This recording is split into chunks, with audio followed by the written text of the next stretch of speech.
मुख्यमंत्री मोहन यादव ने Madhya Pradesh startup summit 2026 में युवाओं के इनोवेशन की सराहना करते हुए कहा कि अब पान की दुकान पर जाकर पान खाने की जरूरत नहीं, एक लौंग खा लो, पूरे पान का मजा आ जाएगा। भारत के युवा देश की जीडीपी में 30% योगदान दे रहे हैं। देखिए ये खास रिपोर्ट। एमपी स्टार्टअप समिट 2026 का शुभारंभ। सीएम मोहन यादव ने किया इनोवेशन प्रदर्शनी का उद्घाटन। युवाओं के स्टार्टअप देखकर हैरान हुए मुख्यमंत्री। सीएम बोले, अब पान की दुकान पर पान खाने की जरूरत नहीं, एक लौंग खा लो, पूरे पान का मजा आ जाएगा। भोपाल के रविंद्र भवन में आयोजित मध्य प्रदेश स्टार्टअप समिट 2026 का आज दूसरे दिन औपचारिक शुभारंभ किया गया। मुख्यमंत्री डॉक्टर मोहन यादव ने समिट का उद्घाटन करते हुए स्टार्टअप का इनोवेशन प्रदर्शनी का भी शुभारंभ किया। इस दौरान प्रदेश के स्टार्टअप्स द्वारा विकसित अत्याधुनिक तकनीकों, नए उत्पादों और नवाचारी समाधानों की झलक देखने को मिली। मुख्यमंत्री ने प्रदर्शनी का निरीक्षण करते हुए विभिन्न स्टार्टअप्स के नवाचारों की जानकारी ली और युवाओं के आइडियाज की सराहना की। समिट को संबोधित करते हुए मुख्यमंत्री ने कहा कि भारत में 6 करोड़ से अधिक एमएसएमई हैं, जो देश की जीडीपी में लगभग 30% का योगदान देते हैं। उन्होंने कहा कि प्रधानमंत्री नरेंद्र मोदी के नेतृत्व में देश आज दुनिया की चौथी सबसे बड़ी आर्थिक शक्ति बन चुका है। और खास करके युवा साथियों के द्वारा इस समिट में जिस प्रकार से देश के दिल मध्य प्रदेश में अपनी प्रतिभाओं के प्रदर्शन का अवसर लेकर के ये गौरवान्वित करने का मौका दिया। झीलों की नगरी, वीरों की, महावीरों की अलग अलग प्रकार से मध्य प्रदेश के अतीत की गौरवशाली विरासत की लंबी श्रृंखला है। ऐसे स्थान पर आकर के मैं आज के इस अवसर पर उद्यमिता, व्यापार, नवाचार ये मध्य प्रदेश के संस्कार में है। मैं आप सबका पुनः स्वागत करता हूँ, अभिनंदन करता हूँ, आपको बधाई देता हूँ। भारत में 6 करोड़ से अधिक एमएसएमई है, जो देश की जीडीपी में लगभग 30% योगदान देते हैं। कुल निर्यात में 45% की हिस्सेदारी रखते हैं। और यही कारण है कि यशस्वी प्रधानमंत्री श्रीमान नरेंद्र मोदी जी के नेतृत्व में भारत चौथी आर्थिक शक्ति बना है। मैं माननीय प्रधानमंत्री जी के माध्यम से आप सबको भी बधाई देता हूँ। अपनी क्षमता, योग्यता के बलबूते पर आज भारत ने मुकाम हासिल किया। इसमें हम सब के साथ आप सबकी इस प्रकार की कुशाग्र बुद्धि वाले तमाम स्वनाम धन्य अलग अलग प्रकार के देश भर के सभी लोगों का योगदान है। मैं जब आपसे बात कर रहा हूं तो सच में मैं अतीत के वो कुछ घटनाक्रम भी याद करते देख रहा हूं। आपको अंदाजा होगा इस बात का, हमारे यहाँ एक बहुत बड़े वैज्ञानिक हुए सर जगदीश चंद्र बसु। उनका अपना नाम, उनके अपने काम और उनकी अपनी सोच।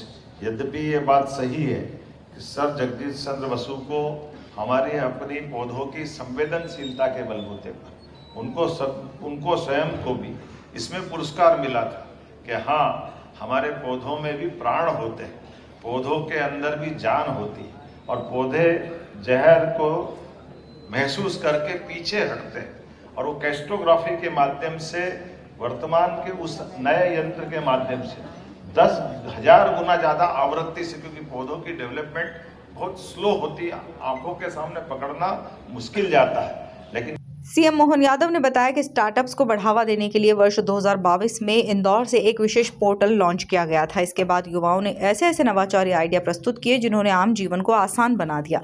उन्होंने उदाहरण देते हुए कहा कि अब पान की दुकान जाने की जरूरत नहीं है, केवल एक लौंग खाने से पूरे पान का स्वाद मिल जाता है।